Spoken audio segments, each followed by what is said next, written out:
దానికి మతోన్మాదం సెక్యులరిజం అనే టాపిక్ చూసినప్పుడు నేనే కాకుండా నా మిత్రులు చాలామంది చాలా పాత సబ్జెక్టు, చాలా అరిగిపోయిన సబ్జెక్టు, ఇంకా దీని గురించి ఏం మాట్లాడతాం అన్నట్టుగా ఒక అభిప్రాయం చెప్పారు. మనకేంటంటే కొన్ని మాటలు వింటూ ఉన్నప్పుడు అవి అరిగిపోయినట్టు అనిపిస్తాయి, వాటిలో ఏమీ సారం లేనట్టుగా అనిపిస్తాయి. ఒక్కోసారి ఏంటంటే మా ఒక తలకింద అభిప్రాయం కూడా కలుగుతుంది. అంటే సెక్యులరిజం అనేది మన దేశంలో ఒకప్పుడు ఉండేదని, అది విఫలమైందని.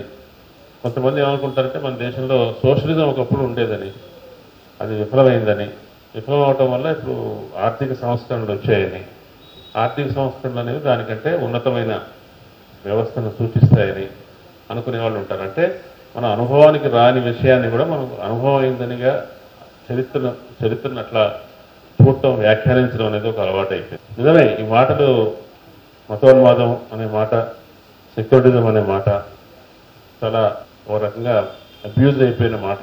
భారతదేశంలో 70 సంవత్సరాల స్వాతంత్రం వచ్చి 70 సంవత్సరాలు గడిచిన తర్వాత వాతావరణం ఎటువంటి స్థితికి చేరిందో మనం చూసాం.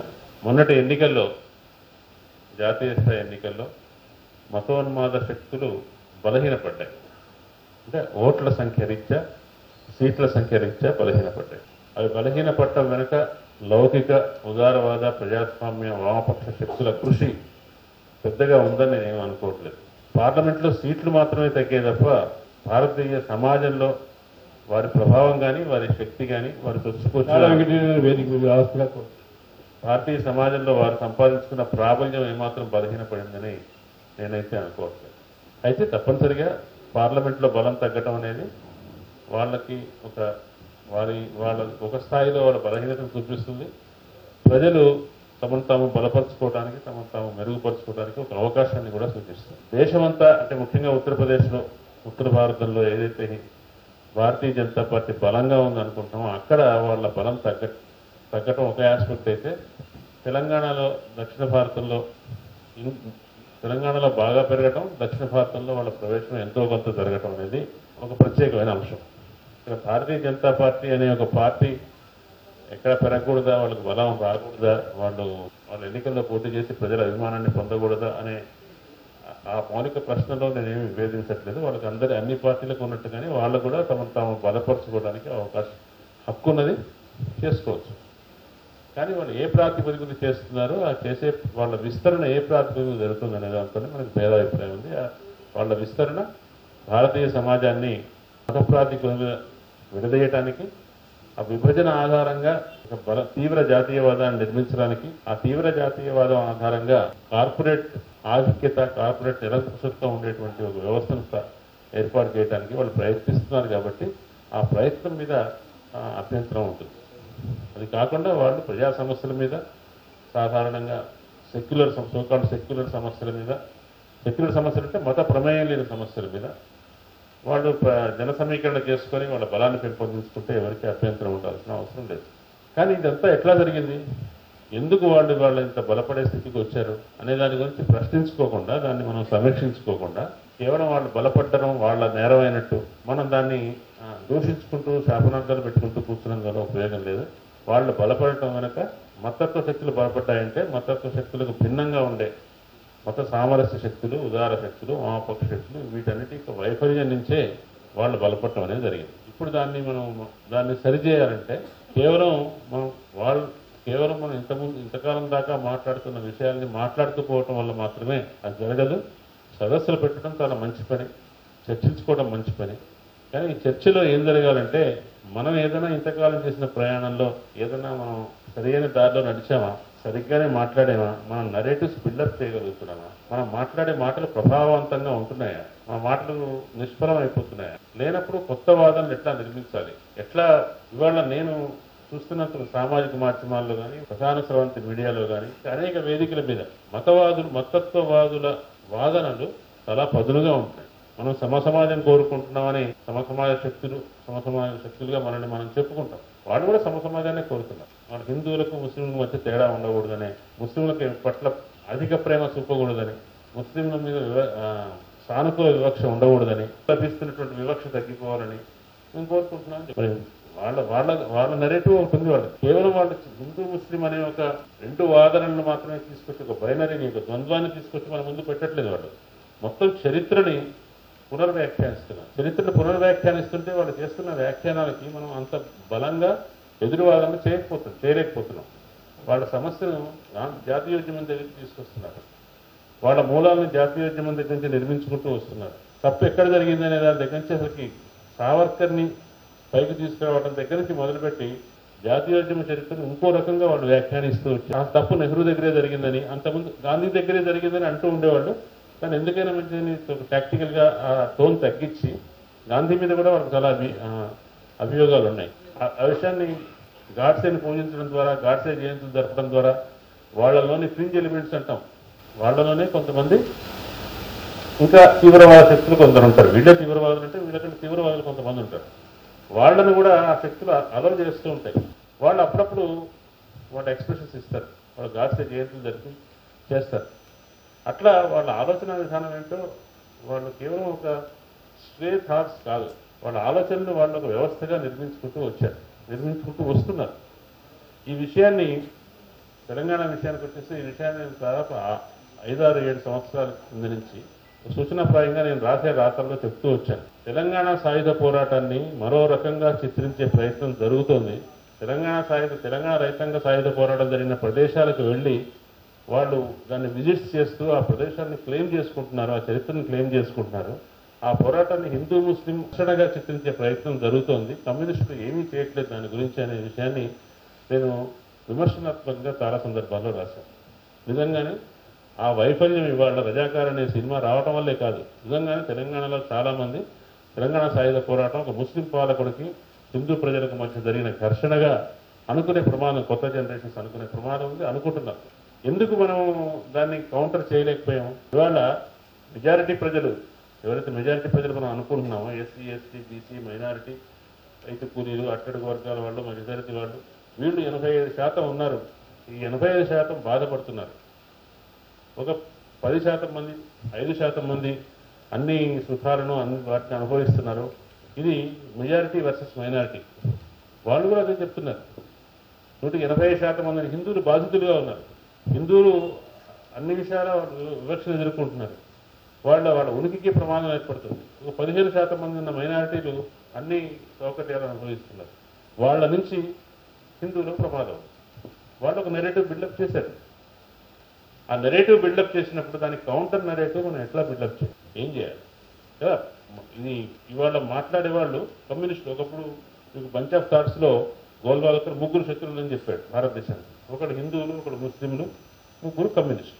అది మీకు యథాతథంగా ఇవాళ అమలు చేస్తున్నారు. ఇవి ఇక్కడ ముస్లింల మీద ఒక ద్వేషభావాన్ని, ముస్లింల మీద వ్యతిరేక అభిప్రాయాన్ని మాట్లాడుతున్నారంటే, ప్రచారం చేస్తున్నారంటే అది ముస్లింల మీద వ్యక్తిగతమైన కోపంతోనో ముస్లింలు మాత్రమే టార్గెట్ చేసిన ప్రచారం కాదండి. వాళ్ళకి ముస్లింలు అనేవాళ్ళు ఉండాలి. ముస్లింలు ఉంటేనే కదా, ఒక శత్రువు ఉంటేనే అతని ఆ శత్రువుకు వ్యతిరేకంగా ఒక నెరేటివ్ బిల్డప్ చేయగలుగుతాం. వాళ్ళు ముస్లింలు అనేవాళ్ళు సాకు. ఆ ముస్లిం సాకుతోటి మీకు తక్కిన హైందవ సమాజాన్ని మొత్తం మత ప్రాతిపదిక మీద సంఘటితం చేయడం, వాళ్ళ వెనక సమీకరించుకోవడం వాళ్ళ ఉద్దేశం. ఒక శత్రువుకు వ్యతిరేకంగా తక్కిన ప్రజలందరినీ కూడగట్టడం అనే దాంట్లో తక్కిన వాళ్ళందరూ కూడగట్టుకున్నప్పుడు ఆ సంఘటితత్వానికి చాలా బలం ఉంటుంది. ఆ బలాన్నే మనం ఫాసిజం అంటున్నాం. ఆ బలం ద్వారా ఎక్సర్సైజ్ చేయగలిగే అధికారాన్ని ఫాసిజం అంటున్నాం. ఆ ఫాసిజం కేవలం పోలీసుల ద్వారా, సైనికుల ద్వారా, చట్టాల ద్వారా, అధికారుల ద్వారా మాత్రమే జరగదు. సాటి మనుషుల ద్వారా జరగదు. 10 మంది మనుషులకు వచ్చి 11వ వాడు భిన్నంగా ఉంటే వాడిని కంట్రోల్ చేయడానికి 10 మంది ప్రయత్నిస్తారు. లించింగ్ అంటాం.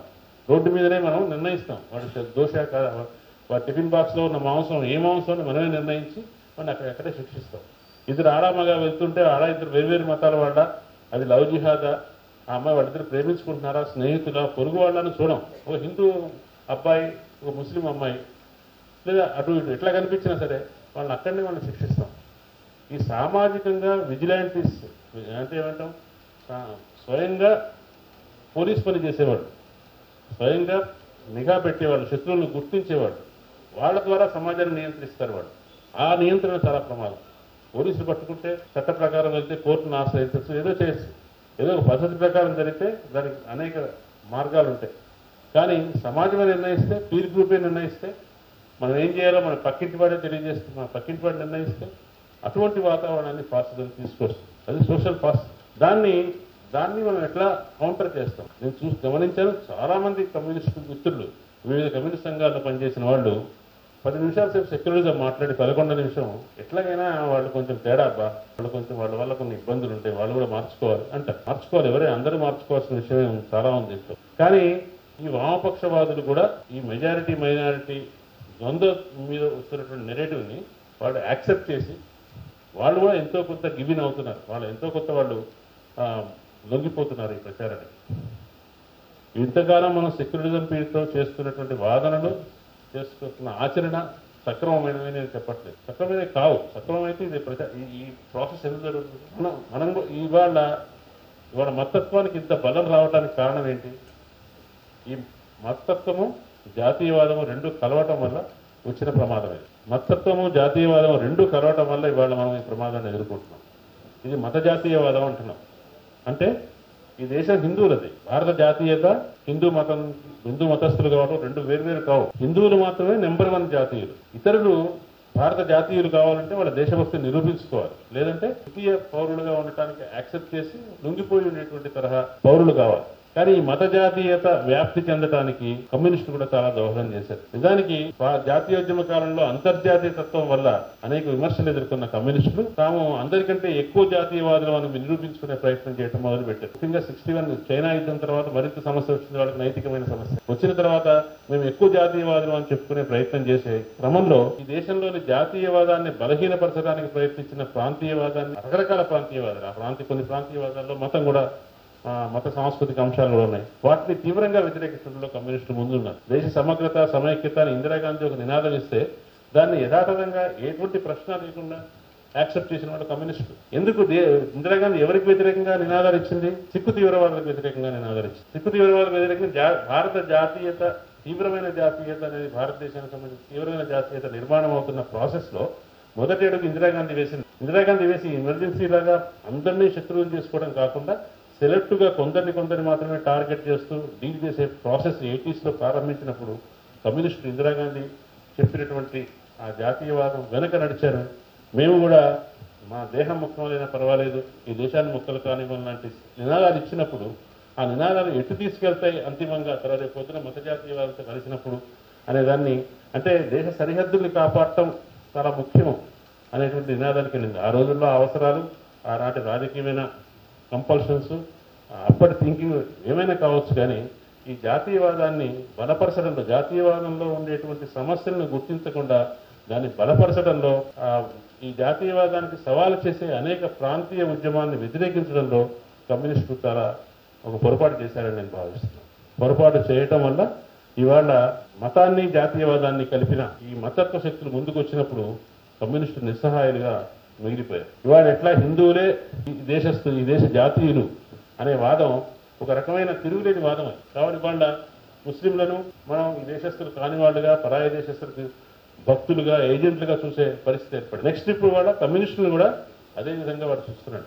ఈ దేశం పట్ల నిజాయితీ లేని వాడుగా. ఇవాళ ప్రబీర్ పుర్కాయస్తా ఆయన లెఫ్టిస్టా కాదా పక్కన పెట్టాడు. ఆయన ఒక జర్నలిస్ట్ని ఆయన టార్గెట్ చేయదలుచుకున్నప్పుడు సిస్టము ఆయన పనికి ఆయన నడుపుతున్న వెబ్సైట్కి చైనా నుంచి డబ్బులు వచ్చాయి. చైనా లింక్ పెట్టడం అనేది మొదలైంది. అంటే మళ్ళీ ఈ దేశానికి చెందినవాడుగా లేదా ఈ దేశానికి రాయలుగా విధేయమైన పౌరులుగా లేదా నిర్ణయించడానికి ఏదైతే గోల్వాల్కర్ మూడు చెప్పాడో, ఏవైతే కమ్యూనిస్టులు, ముస్లింలు, క్రిస్టియన్లు, ఈ మూడిటి ప్రాతిపదికనే ఈ దేశంలో వీళ్ళు విజాతీయులు అనేటువంటి ఒక అభిప్రాయాన్ని కలిగిస్తూ వచ్చారు. దీన్ని మనం ఎట్లా తొలగిస్తాం? దీన్ని మనం ఎట్లా, మనం మతం విషయంలో ఎక్కువ నాస్తికంగా ఉన్నామా? మనం ఆలోచిస్తున్నాం, ఆత్మవిమర్శ చేసుకోవట్లేదని కాదు, చేసుకుంటున్నాం. ఎట్లా చేసుకుంటున్నాం? మనం ఎక్కువ పొరపాటు చేసామా? మతం విషయంలో మనం నాస్తికంగా ఉన్నామా? అట్లా ఉండకుండా ఉండాల్సిందా? హిందుత్వ అనొచ్చా? హిందూవాదం అనాలా? హిందువులని పేరు పెట్టి విమర్శించవచ్చా? ఇటువంటి చర్చలన్నీ చేస్తున్నాం. మంచి విషయమే. మనం ఇవాళ మన నెరేటివ్ను మార్చుకోవాలని, మన పరిభాషను మార్చుకోవాలని మనం ప్రయత్నిస్తున్నాం. మంచిదే.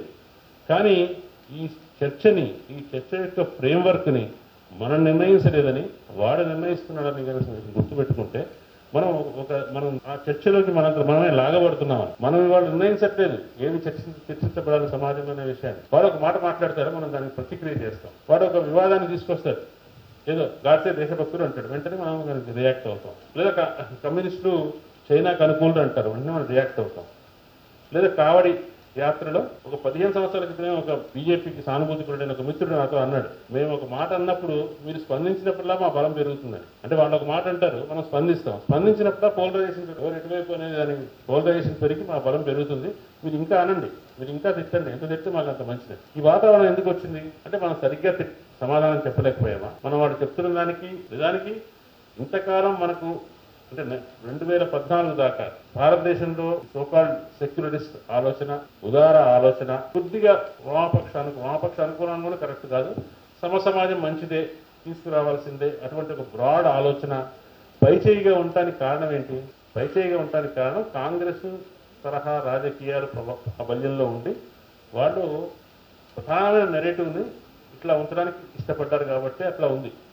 ఎప్పుడైతే ఆ నెరేటివ్ 2014 తర్వాత మార్చాలని ప్రయత్నించారో బీజేపీ వచ్చిన తర్వాత మనం దాన్ని ఎదుర్కోలేకపోయాం. అంటే ఇంతకుముందు మనది పైచేయి ఉండటానికి కూడా మనం కారణం కాదేమో, మన వాద బలం కారణం కాదేమో.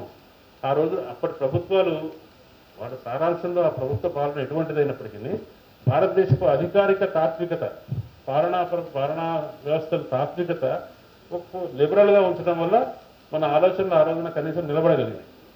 ఇవాళ ఆ పునాదిని తీసేసిన తర్వాత బీజేపీ మనం ఆ వాదన ముందు నిలబడలేకపోతున్నాం అనిపిస్తుంది. నిలబడలేకపోతున్నాం అంటే మనకు తార్కికమైన శక్తి లేదని కానీ, మనం చెప్పేది సత్యం కాదని కానీ కాదు. మనకి మన వాదనను యాంప్లిఫై చేసే వేదికలు ఏమీ లేవు. మన చెప్తున్న మాటల్ని డీలెజిటిమైజ్ చేయడానికి కావాల్సినటువంటి ఆరోపణలు వాడు చేస్తున్నాడు. నీకు దేశభక్తి లేదు, నీకు భారతదేశానికి వ్యతిరేకివి, నువ్వు విదేశాల దగ్గర డబ్బులు తీసుకుని మాట్లాడతావు. సమాజంలో ఏ పని చేసేవాడైనా, సమాజంలో తన కోసం కాకుండా ప్రజల కోసం ఏ పని చేసేవాడైనా ఎవరో ఒకరి దగ్గర నుంచి డబ్బులు తీసుకొని చేస్తాడు ఆ పని అనేటువంటి ఒక వాల్యూ సిస్టమ్ని డీలెజిటిమేట్ చేసిన తర్వాత మనం మాట్లాడలేకపోయి క్రమక్రమంగా మన వాదన తగ్గుతూ వచ్చింది. ఇవాళ మన ఉత్తరప్రదేశ్లో నార్త్లో బీజేపీ తగ్గిందంటే ఉదారవాద సెక్యులరిస్ట్ ఆలోచన విధానం బలపడినందువల్ల కాదు. అక్కడ వాళ్ళు క్యాస్ట్ ఈక్వేషన్స్ని చాలా జాగ్రత్తగా మ్యానిపులేట్ చేసి ఓట్లు తగ్గలేదు అంటున్నాను. బీజేపీ ఓట్లు తగ్గలేదు. జాగ్రత్తగా ప్రతిపక్షం ఏం చేసింది, క్యాస్ట్ని బలమైన ప్లేయర్గా ముందుకు తీసుకొచ్చి ప్రభుత్వ వ్యతిరేకత కూడా కొంత ఉంది కదా, ఆ వ్యతిరేకతను చీలిపోకుండా చూసి ఎలక్షన్ మేనేజ్ చేసి, కానీ ఓట్ల సంఖ్యలో తేడా లేదు. ఇవాళ బీజేపీ ఓడిపోయినా కూడా దీని అవశేషాలు ఎట్లాగైతే చెర్నోబిల్ యాక్సిడెంట్ జరిగిన తర్వాత 25-30 ఏళ్ల పాటు అణుకార్మికత అక్కడ ఎట్లా వ్యాపించి చుట్టుపక్కల జీవరాశి పుట్టకుండా చేసిందో, ఇవాళ బీజేపీ ఓడిపోయినా కూడా ఒక 20-30 సంవత్సరాలు ఈ విష అవశేషాలు మన పాలనలో వ్యవస్థలో ఉంటాయి. ఒక ఎన్నికలో కొంత బలహీనపడినంత మాత్రాన అంతా మనం వచ్చేసింది అనుకోవడానికి లేదు. అది మళ్ళీ గమనించండి, ఎన్నికల తర్వాత ప్రభుత్వం ఏం వెనక్కి తగ్గట్లా, బీజేపీ శక్తులు ఏం వెనక్కి తగ్గట్లేదు. ఏమీ అది కాదు మేము తప్పు చేసామేమో, ఇంకో రకంగా చేయాలేమో, ఇంకో రకంగా కొంచెం టోన్ మార్చాలేమో, అటువంటి ఆలోచన ఏమీ చేయట్లేదు. యూపీలో చిన్న సమస్య రాగానే కావడి యాత్ర తీసుకొచ్చాడు యోగి ఆదిత్యనాథ్. అక్కడ యూపీ రాష్ట్ర రాజకీయాల్లో ఉండే వైరుధ్యాన్ని సాల్వ్ చేసుకోవడానికి ఆయన మళ్ళీ మతాన్ని ఆశ్రయించాడు. ఆశ్రయించడం ద్వారా ఇవాళ కావడి యాత్ర ఒక రకమైన పోలరైజేషన్ తీసుకొచ్చింది. వాళ్ళ కోర్టు ఒక రకంగా తీర్పిచ్చిండొచ్చు, చాలామంది బీజేపీతో పాటు ఉన్న మిత్రపక్షాలు దాన్ని వ్యతిరేకించిండొచ్చు, కానీ అది కలిగించే పోలరైజేషన్ మనం అంచనా వేయడం చాలా కష్టం. వాళ్ళు ఇదే పద్ధతిలో కొనసాగిస్తారు. ఎందుకంటే ఇంతకుముందు తగినంత స్వరంలో లేము, తగినంత బలంగా మనం మన భావజాలాన్ని వ్యాపింపజేయలేదు. ఈసారి మరింత బలంగా చేస్తే తప్ప ఈ డెఫిషియన్సీని అధిగమించలేమో అని వాళ్ళు ఆ శక్తులు అనుకుంటున్నాయి. కాబట్టి అది ఇక్కడ తగ్గుతుంది అనుకున్న చోటనే, కానీ పెరుగుతున్న చోట ఏంటి, తెలంగాణలో పెరుగుతుంది అంటున్నాం. పెరుగుతున్నప్పుడు మనం ఏం చేసాం? బీజేపీ వాళ్లకు నేను నేను రాసిన వ్యాసాల్లో చెప్పాను, మీరు తెలంగాణలో రాజకీయాలు చేయండి, సౌత్ ఇండియాలో చేయండి, మీకు హక్కు ఉంది, కానీ కనీసం సౌత్ ఇండియా వరకైనా నార్త్ ఇండియాకి భిన్నమైన రాజకీయాలు చేయండి. ఆర్థిక సామాజిక సమస్యల మీద మాట్లాడాడు. ఇక్కడ దానికి చేస్తే వాల్యూ ఉంటుంది కదా. ఇక్కడ ఎందుకు దీన్ని పొల్యూట్ చేస్తావు? ఆ చేసినా ఇది ఉపయోగం ఉంటుందని ఏంటి నమ్మకం? కానీ వాళ్ళకి ఉపయోగం ఉంటుందని వాళ్ళకి నిరూపణ అయింది. ఇవాళ చూడండి, తెలంగాణలో ముఖ్యంగా ఉత్తర తెలంగాణలో స్మాల్ టౌన్స్లో యువకులంతా కూడా నరేంద్ర మోడీ అభిమానులుగా ఉన్నారు. బీజేపీ పట్ల సానుకూలత ఉన్నారు. ఈ సానుకూలత వెనక ఒక నాయకుడిని అభిమానిస్తే తప్పేం లేదు. ఆ సానుకూలత వెనక ఉన్నది ఏంటంటే అతను చెప్తున్నటువంటి అతని వ్యక్తిత్వంలో కనిపిస్తున్నటువంటి ఒక కర్కశత్వం అంటావా, కాఠిన్యం అంటున్నావా, గుస్కే మారిన ఇవాళ ఇజ్రాయెల్ వాడు ఇరాన్లోకి దొరబడి హమాస్ లీడర్ను చంపేశాడు కదా. ఆ ఇజ్రాయెల్ తరహా రాజకీయం. అట్లా నరేంద్ర మోడీ ఏం చేస్తారు? పాకిస్తాన్లోకి దొరబడి చంపేస్తారు ఎవరినైనా. ఇంతకుముందు సంకోచిస్తూ ఉండే నాయకత్వం, రాజకీయ నాయకత్వం కంటే భిన్నంగా ఏ పనైనా అప్పటికప్పుడు చేసేస్తారు. మనం మంచిదా కాదా అనే మీనమేషాలు లెక్కిస్తూ ఉంటే ఆ లెక్కింపు అతనికి అవసరం లేదు. అతను ఏదనుకున్నాడో అది చేసేస్తాడు. అటువంటి నాయకత్వం కావాలని పిల్లలు కోరుకుంటున్నారు. కాబట్టి ఇవాళ ఉత్తర తెలంగాణలో చాలా రాజకీయ చైతన్యం ఉన్నదనుకున్నటువంటి పార్టీలో ఉన్నటువంటి ప్రాంతాల్లో ఇవాళ మోడీ అభిమానులు బాగా పెరగడానికి బైసా లేదంటే ఆదిలాబాద్ జిల్లాలో ఆదివాసులకి స్థానిక ముస్లింలకి ఉన్న చిన్నపాటి ఘర్షణలు ఇవన్నీ ప్రాతిపదికగా పనిచేసి ఉండొచ్చు. ఇదే కాదు, జాతీయ స్థాయిలో ఉన్న వాతావరణం తెలంగాణలో వ్యాపించింది.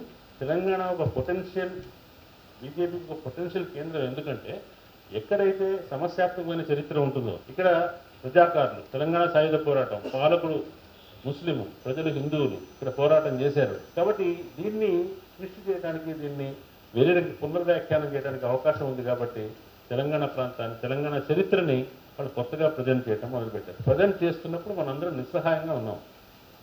కనీసం ఒక జరుగుతూ చాపకి నీళ్ళు వస్తున్న విషయం మనకు తెలుస్తున్నా, తడి తెలుస్తున్నా మనం పట్టించుకోకుండా ఉన్నాం.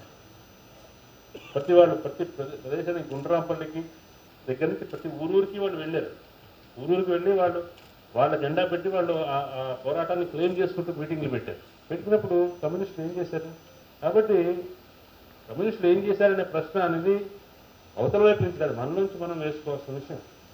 1990s లేట్ 90sలో రాడికల్ మూవ్మెంట్ చాలా బలంగా ఉన్న వరంగల్ జిల్లాలో పత్తి రైతులు ఆత్మహత్య చేసుకోవడం ఏంటి అని ఒక ప్రశ్న వేశాను. ఇట్లా కమ్యూనిస్టులు ప్రాబల్యంలో ఉన్న ప్రాంతంలో పోరాటంలోనే చచ్చిపోవాలి కానీ మామూలుగా చచ్చిపోకూడదు అని బలంగా నమ్మే కమ్యూనిస్టు రాజకీయాలు ఉన్న ప్లేస్లో 250 మంది పత్తి రైతులు ఎట్లా ఆత్మహత్య చేసుకున్నారు? ఏం చేస్తుంది ఆ రాజకీయాలు చెప్పే పార్టీ? ఏం చేస్తుంది?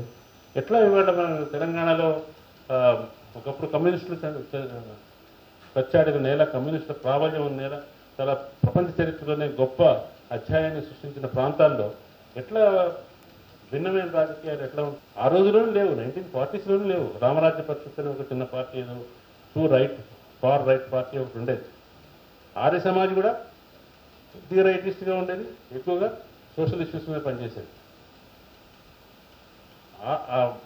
కేవలం ముస్లిం ఆ రోజున నిజాంకు అనుకూలంగానో లేకపోతే నిజాంను అధిగమించి దేశ విభజన సమస్యను దృష్టిలో పెట్టుకొని తమ అస్తిత్వం కోసం పోరాడుతున్నామని చెప్పుకునే రజాకారులు తప్పించి ఒక సాయుధంగా ప్రతిఘటించేటువంటి రైటిస్ట్ ఫోర్సెస్ ఆ రోజున లేవు. ఇవాళ ఈ చరిత్రను మొత్తం రజాకారుల సినిమా వస్తే మనం దాన్ని చూసాం. పెద్దగా ఇక్కడి నుంచి ఈ సమాజానికి పెద్ద ప్రతిఘటన వచ్చిందని కానీ నేనేమో అనుకోవట్లేదు. ఇది మన మౌనమే వారి ఆక్రమణకి ద్వారం తెరిచినట్టు అవుతుంది. కాబట్టి దీనికి ఏం చేయాలి? కేవలం వాళ్ళు ఓపెన్ చేసిన ఆర్గ్యుమెంట్ని మనం కౌంటర్ చేస్తూ పోవాలా? వాళ్ళు చేస్తున్న ప్రతిపాదనలు మనం ఖండిస్తూ పోవాలా? లేదంటే ఇక్కడి చరిత్ర హిందూ ముస్లింలతో ముడిపడి ఉన్న చరిత్ర, వాళ్ళు వీళ్ళు ఒకటి కాదు. ఇక్కడ మనం వైరుధ్యాన్ని సంపన్నుల మధ్య, కార్పొరేట్ల మధ్య, భూస్వాముల మధ్య, సాధారణ ప్రజలకు వీళ్ళ మధ్య వైరుధ్యాన్ని మనం చూస్తాం కానీ ప్రజల మధ్య వైరుధ్యాన్ని ఈ మతాల వారీగా, కులాల వారీగా చూడము అనే విషయాన్ని మనం చెప్పాలా? లేదా మనం రాసే ప్రదర్శనలో, మనం చేసే యాక్టివిటీస్లో తప్పనిసరిగా అందరూ ఉండేటట్టుగా, అందరినీ ఇంక్లూజివ్గా ఉండేటట్టుగా మనం చేస్తున్నామా? అటువంటి యాక్టివిటీస్ చేయడం ద్వారా ఎక్కువ సందేశం ఇస్తామా మనం? లేదంటే మనం ఊరికి సెక్యులరిజం గురించి మాట్లాడటం వల్ల, సెక్యులరిజం అంటే చాలా మందికి అర్థం కాదు నిజానికి. సెక్యులరిజం అంటే ఏమనుకుంటున్నాం? ప్రభుత్వానికి మతం దూరంగా ఉండటం మాత్రమే సెక్యులరిజమా?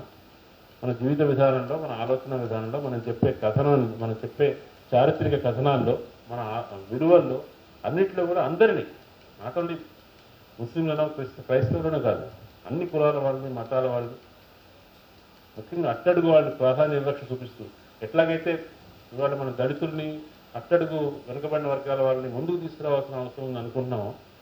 మనం మన ఫేస్లో మనం ప్రదర్శించేటువంటి మన వేదిక మీద మనం మైనార్టీలు ఎంతమందిని ముందుకు ప్రదర్శిస్తున్నాం, ఎందుకు మనం వాళ్ళకు మనం ఒక కాన్ఫిడెన్స్ ఇవ్వలేకపోతున్నాం.